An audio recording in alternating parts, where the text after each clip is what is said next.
Morning. If you would be turning to John chapter 11, we'll continue studying there today, John 11, the longest narrative section in John, where the story of the sickness, raising, and aftermath of Lazarus is told.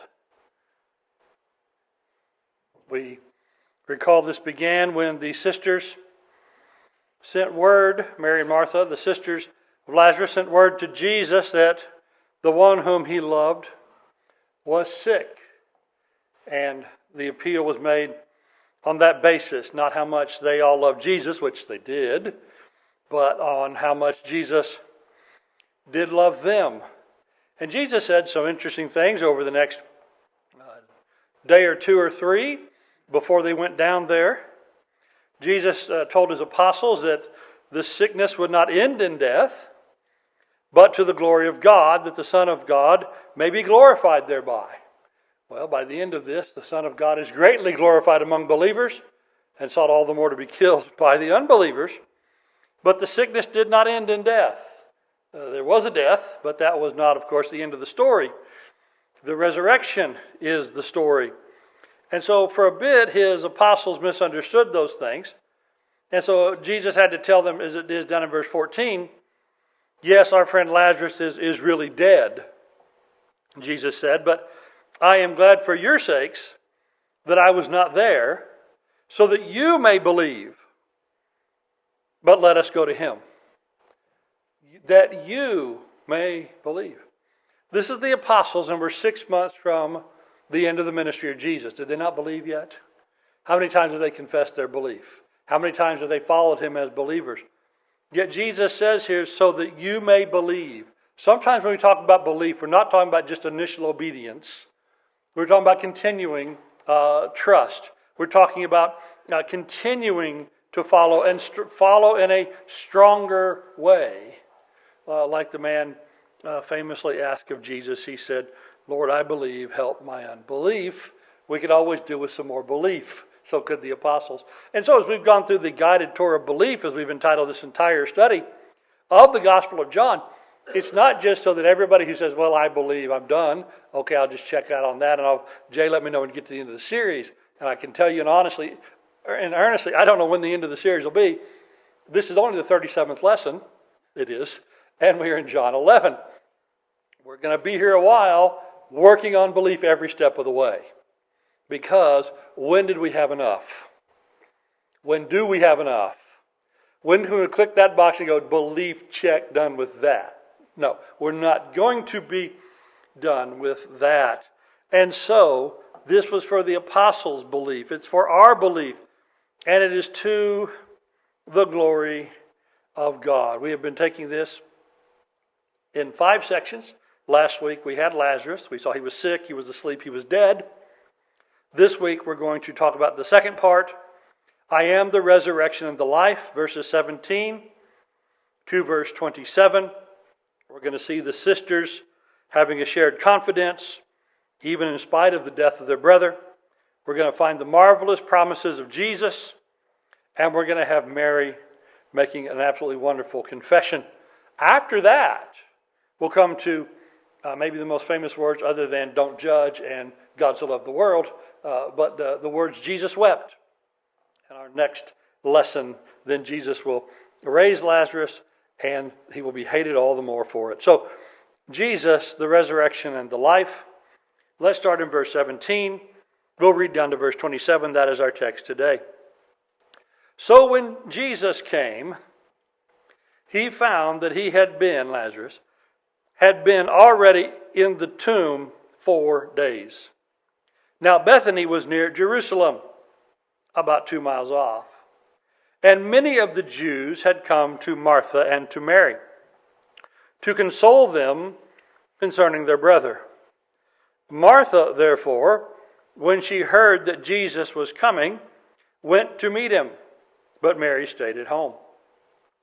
Martha then said to Jesus, Lord, if you had been here, my brother would not have died. Even now, I know that whatever you ask of God, God will give you. She has no idea what she might even be able to ask that God would give. But she does believe that anything she asked would be given. Jesus said to her, "Your brother will rise again." Martha said to him, "I know that he will rise again in the resurrection on the last day." Jesus said to her, "I am the resurrection and the life. He who believes in me will live even if he dies. And everyone who lives and believes in me will never die. Do you believe this?" She said to him, "Yes, Lord. I have believed that you are the Christ, the Son of God, even he who comes into the world." And so what we find is, we know, not spoiling this, it'll be a bit because of the schedule. I'm out of town next week. We've got a fifth Sunday singing. We've got a gospel meeting. We're going to have to leave Lazarus in the grave a little more than 4 days. But you already know how this goes, right? And so she believed, and he raised her brother. And this is a very pivotal point. 6 months before the crucifixion of Jesus, where the Jews make it now their determined plan. Before, they had sort of didn't mind if they killed him or not, right? There were times when they picked up rocks to stone him. There were times, up in Nazareth early on, they wanted to shove him off a cliff. There are times when they wanted to kill Jesus. But it's at this point, with this miracle, that they commit to it, that they put it in the notes of the meeting. Can somebody please read us back the last meeting notes? Yes, kill Jesus, he's annoying. That was in there. As it says in verse 53, so from that day on they planned to kill him. So now it's a plan. It's not just this might come up, or would somebody just throw a rock at him. Now it's a plan. They put it in the meeting notes. It's on the agenda. It's on their to-do list. That's how pivotal a moment this is. Well, it starts with, again, Jesus going now, after a bit of delay, hearing that Lazarus was sick, because it was unsafe for him to be in the area of Judea. And when he said, "I want to go down there," his own disciples said, "Well, if he's going, let's go with him too. We're going to get all killed anyway, so let's go." Jesus had not been in the area. Now he's in the area. He had to travel a bit. Verse 17, when he got there, Lazarus had been in the tomb for 4 days. Now, one thing about somebody who's been buried 4 days, you're really sure they're dead, right? There's no doubt. It is a done deal. I've read and been told that the 4th day was a particular day of Jewish mourning, that it was like the highest day of the mourning, the biggest day of mourning. I'm not sure about all the details about that and the culture with it, but that's entirely possible. But we do have a vast number of people present as witnesses, many of them from Jerusalem, as we'll find out in the text. Because, again, we're only 2 miles or so outside of Bethany. And now I realize for, a lot of folks today, a 2-mile walk, that'd be their weekly exercise. But for these people, that's, all in a day's work. It's close by at hand enough that there's no difficulty going there. With the crowd of people that we're presented with all through the story, and what ends up becoming a great number of witnesses, we just find there's a whole lot of people there. Mary and Martha and Lazarus, they must have been somebody's, right? In the 12th chapter, it's at their house where Jesus is anointed with that costly bottle of perfume that cost a year's salary. So I don't usually, know which room do you keep the year's salary worth bottle of perfume in. I'm not sure. And in what kind of house do you have one of those?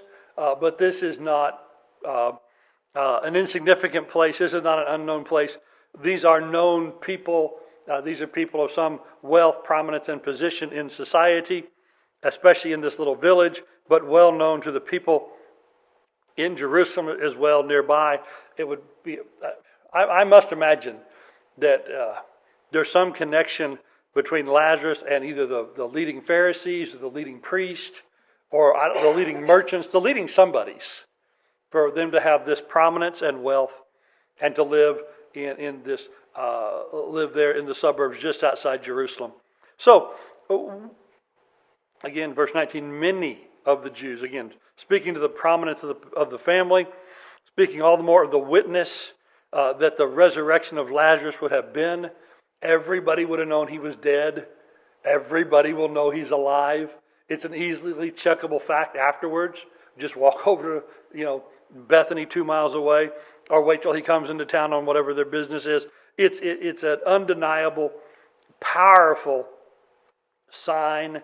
And so many of them were there. Martha, she hears that Jesus has come. So by what means she knew before her sister, we don't know. But as soon as she hears he's come, out she goes. So she goes from the house out to the cemetery, which is where Jesus was headed. And so Martha meets Jesus there. And she says these words of great confidence. She says, Lord, if you had been here, my brother would not have died. Now, I don't think that, based on the spirit of the whole thing, that's in any way a complaint. It's a statement of confidence that she still knows he's the great prophet. Well, she already knows and has decided he's the Messiah. She knows he's the Messiah even in spite of this, right? So she suffered about as bad a loss as you could have. And she says, yeah, that doesn't change what I know about you. Even now I know whatever you ask of God, God will give you. So if you had been here and asked for his healing, I know he would have been healed. That power that you had and could have exercised last week when he was sick or whenever, you could do that now. There is no doubt of this. This is the confidence I have in you. And this must have been a family conversation. For in verse 32, we have the repetition of the exact same words. Verse 32, therefore, when Mary came where Jesus was, when she saw him and fell at his feet, saying to him, Lord, if you had been here, my brother would not have died. And so it's the exact words of verse 21. The two sisters on separate occasions each speak exactly the same words. And so, if two people have exactly, word for word, the same thing, you're sure they have talked about this, right? There's a conversation that these people have had. And I also wonder, Lazarus, as he was sick, it doesn't appear he was sick for all that long a time, but if he had time and coherence in his illness upon his deathbed, what do you think he would have said? I sure wish Jesus was here. If Jesus were here, he could heal me. And so the sisters, and probably the brother as well, but we know for the sisters, because there's this stated, they have together this great confidence, and over the last 4 days since the burial, it hasn't shaken that confidence, has it? And so, unlike others who, Lord, where were you? Jesus, how come you didn't rescue me? God, where were you when I needed you? None of that here, right? None of that here. Knowing the power of God, trusting the power of God, but not complaining in any way of how it was exercised. Now, maybe wishing it had been exercised differently, sure. But complaining about it, murmuring about it? No, none of that. And so we see this confident faith of these sisters. And so to that then, Jesus will now reply with promises. Starting here in verse 23, Jesus said to her, your brother will rise again. Your brother will rise again. Now, for us as Christians, for us who live in the great light of the truths of this passage and other New Testament passages with it, nothing is shocking, nothing is surprising. That this doesn't advance the ball forward at all, just shows faith, right? We believe that. We say such things to each other at death, that your father, your mother, your son, your daughter, your friend, they will rise again, right? We'll see them again someday. How many times have you heard that or said that? We say equivalent expressions all the time. For us, this is set. In the time of Jesus, this was getting set. This was being more fully revealed than it had been. Jesus had said back in John 5:28, he said, don't marvel at this, for an hour is coming in which all who are in the tombs will hear his voice and will come forth. Those who did good deeds to the resurrection of life, and those who committed evil deeds to the resurrection of judgment. So Jesus had taught that in the temple, but he prefaced it with, do not marvel. When do you tell somebody not to marvel? Well, about the same time, the same often,ness as you tell somebody going up a step or on a sidewalk, hey, watch that, don't stumble.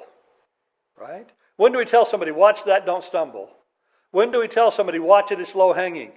Usually right after I've hit it. But we tell people when there's a danger of a knock, a danger of a stumble, a danger of a trip. We point out a tripping hazard when there's a tripping hazard. We point out falling hazard when there's a falling hazard. When do you point out the do not marvel hazard? Well, when they might marvel. Because when Jesus pronounced this with this much clarity, and that's not quite the clarity we get here in John 11, of the teaching of Jesus, this is our clarity of all clarity passages, right? This is the spotlight fully shining and the magnifying glass on the details. This is the we have clarity passage. It's being unfolded in this cemetery, right? For us, it's old hat. We know that. For them, it wasn't. There's a large portion of the Jews who did not believe in the resurrection. The Sadducees, they didn't accept what the Psalms or the prophets said, and so they didn't accept the resurrection. Now, there is resurrection in the Pentateuch. There's the resurrection even in Genesis. I think that's why Jesus picked a Genesis passage to tell them they didn't know the Scripture or the power of God, but they didn't know it. And so this was been unveiled, or having been unveiled. The unfurling of this has been taking place for a long time. Job asked the question, hopefully, Job 14:14, if a man die, will he live again? And he says, all the days of my struggle, I will wait until my change comes. Job seems to have a pretty hopeful thought of the resurrection. And you get later on in Job, you get a pretty clear picture of the work of the Messiah coming as an intercessor, one of God who takes a stand with men. But most of us aren't real familiar with that conversation because it's not real clear. It's just not real clear. If we go through the Old Testament, we get clearer. Psalm 49, God will redeem my soul from the power of Sheol. He will receive me. Selah. Psalm 71, you have shown me many troubles and distresses. You will revive me and bring me up again from the depths of the earth. Oh, you could just take that as figurative about being, down in the ditch, down in the dismal swamp, down in the pit of despair, down in the slough of despond. You can take that as figurative. But it wasn't. It was more than that. But some still took it that way. Isaiah revealed this. Your dead will live. Their corpses will rise. You who lie in the dust, awake and shout for joy. For your dew is as the dew of dawn, and the earth will give birth to the departed spirits. That sounds pretty resurrection-y to me too, as it would to you. And there's another one in Daniel. Daniel 12, it says this. It says, everyone whose name was found written in the book will be rescued. Many of those who sleep in the dust of the ground will awake. These to everlasting life, but others to disgrace and everlasting contempt. Well, again, sounds pretty resurrection-y. But again, one verse in Daniel, one verse in Isaiah, a couple of Psalms. The thing that Jesus talks about in Genesis is based on the tense of verbs. I am the God of Abraham, Isaac, and Jacob, even though they were dead. It's a conclusion that had to be thought out. It's a hope that people had, but like so many hopes that sometimes people have, it's not one that can be well or easily expressed. And so the Pharisees believed in the resurrection. We know that the Sadducees did not. Well, Jesus came along and he offered more clarity on it already than all those other passages combined, just by saying in John 5, everybody in the tomb will hear the voice of God and they'll all come out to the proper type of resurrection, the resurrection of life, the resurrection of judgment. There's already more clarity in Jesus than in anybody else. And so by Mary and Martha believing that Jesus is the Messiah and knowing the words that he said in the temple not so many months before, they've got a leg up on most of God's people throughout history in certainty of the resurrection. So it's been believed for a long time, but it's getting more and more certain as things go. And can you imagine being a Christian not believing in the resurrection? It's just impossible, right? But we don't think that, and we don't think about the fact that this was a thing that was progressively revealed with more clarity over time. Like so many other truths, we stand over here in the spotlight.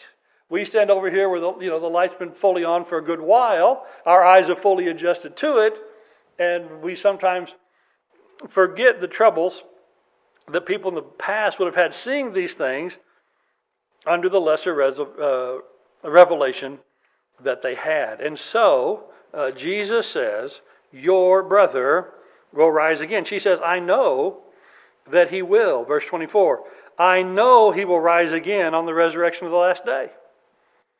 And so either as a believer in this by the Pharisee position, which was correct, or by the words of Jesus, she has come to a knowledge of the truth. Now again, what Jesus has said would have strengthened that greatly. So she says, yes, I know he'll rise again in the resurrection on the last day.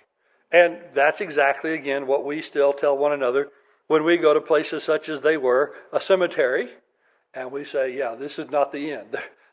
There's, usually the cemetery is a pretty low traffic place, right? There's not that many people in there at a time. Memorial Day maybe being an exception. But usually the cemetery is a pretty low traffic place. But imagine the traffic on the last day when everybody's heading for the exit, right? Going to be a lot of traffic that day. So yes, on that last day, when the dead shall all rise, my brother will rise. And Jesus says in verse 25, I am the resurrection and the life. I'm the resurrection and the life. I think it's best to think of those as one thing, not two. I'm the resurrection of life, or I'm the living resurrection, put it that way. In the ancient language, they had a thing where they would give two things for one. They would list two things, but it means we're only talking about one thing. If somebody talks about your kith and kin, I realize kith means a thing and kin means a thing, but we just really mean the people close to you, right? If we say we're going to have pork and beans, try to separate out the pork from that, right? We mean one dish. We mean that one kind of dish.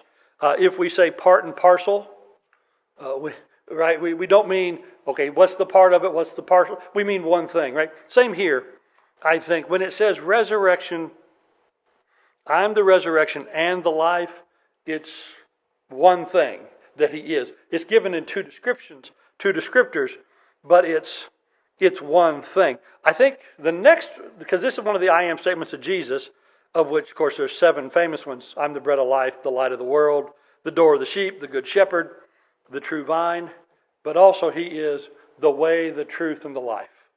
I think we should probably also better look at that as one thing in 3 parts, right? It's a threefold description of one thing. Way, truth, and life. It's not 3 separate things. Are you in the way? Are you in the truth? Or are you in the life? No, it's the way of true life. It's true life's way. It's one thing in 3 descriptors. So here the resurrection of the life is one thing in 2 descriptors. And who is for us life?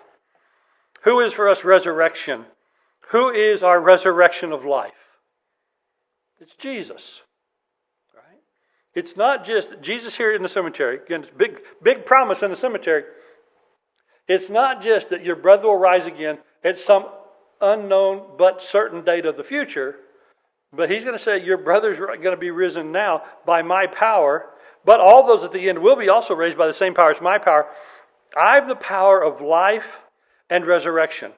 I'm not just the embodiment of that. That's part of my mission. That's part of who I am as the Messiah.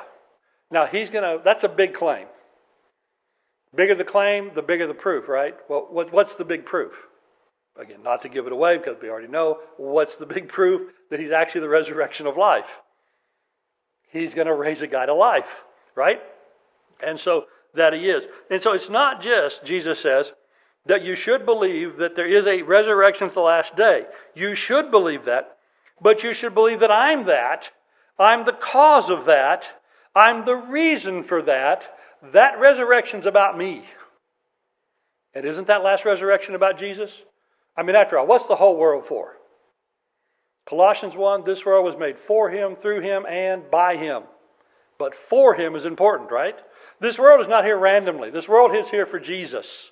This world is not, since it was here, we're going to use it for Jesus. It was made by him for that purpose.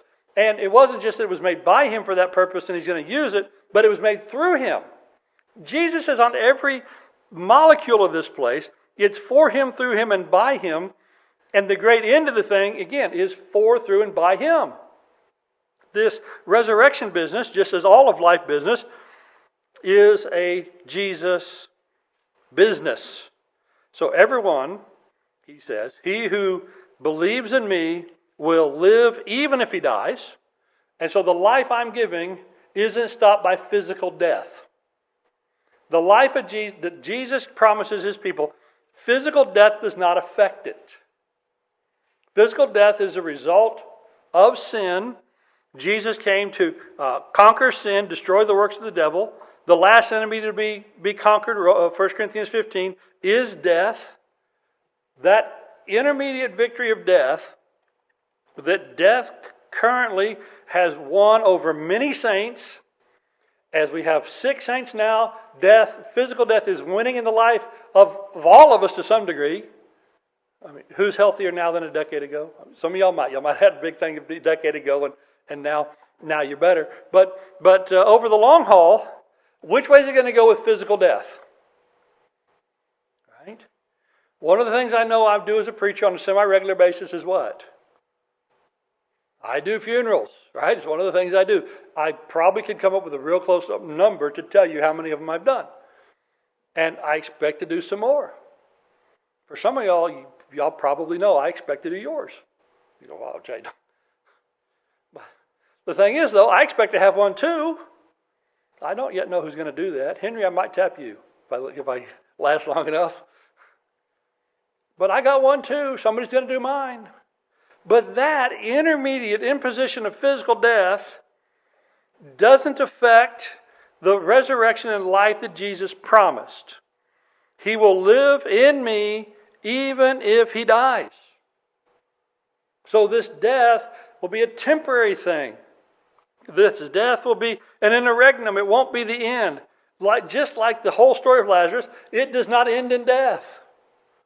Even if you die, the story doesn't end in death. Because there's a resurrection. Everyone, verse 26, who lives and believes in me will never die. So there's a never die that's after the death. Because there's a resurrection of life that comes. And so again, big words in the cemetery, and he just points it to her. Do you believe this? Sometimes we're told, don't ask people directly about what they believe. We might, at times, be told, don't ask pointed questions of family at the cemetery. They've got enough on their mind. But no, we're in a deep conversation of faith. And Jesus knows what the answer is going to be.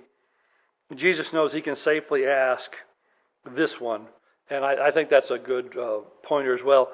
Don't ask people for a direct declaration of Jesus until they're ready to make it, right? Sometimes people always, going around pressing people. What do you believe about Jesus? What do you believe? Give them some time and some thought. Maybe there's a reason they're hesitant to answer right now. But she's not going to be hesitant to answer. He knows. He knows her. He knows she's ready for this question. And he asks her, do you believe this? And so then Mary confesses. We so often go to the confession of Peter. Of course, the confession of Peter is chronologically before this by a good bit, more than a year. And Peter and the other apostles had recognized that Jesus was the Son of God. And Jesus blessed them for that, saying that flesh and blood had not revealed that to them, but the Father. Now, the Father, I don't think, directly inspired them to say that. but they understood the message of the Father through the prophets. They understood the message of the Father through the teaching of Jesus. They saw the power of the Father in the miracles. They accepted what the Father was telling them through all these many things. And Peter first, they confessed. Well, here Mary confesses as well. Mary confesses the same thing, but if anything, explains it better. Explains it more. She says, "Yes, Lord, I have believed that you're the Christ." I have believed that. Notice the tenses here. I have believed. Of course you're the Christ. Of course you're the Messiah, the Son of God who came to the world. I have believed that for a while. She had no problem with that. She was willing to confess that. She says, you are the Christ. You are the Messiah. You are God's only Son. You came in the world for this. It's a great confession. But it's an even greater confession, I think, when we consider again what it was that she was just asked. Was she just asked if he was the Messiah? She wasn't asked if he was the Messiah. She was asked by Jesus, do you believe that believers in me will never die? Do you believe that you will live even if you do die? Do you believe that? Do you believe I'm the resurrection and the life? And she says, I've known you're the Messiah. So yes, of course. Because if you're the Messiah, can you do that? Yes. She's not just confessing that he's the resurrection and the life and the giver of life. She is certainly confessing that. But she's not just confessing that. She's confessing that he is everything that the Messiah is, and he is God in the flesh.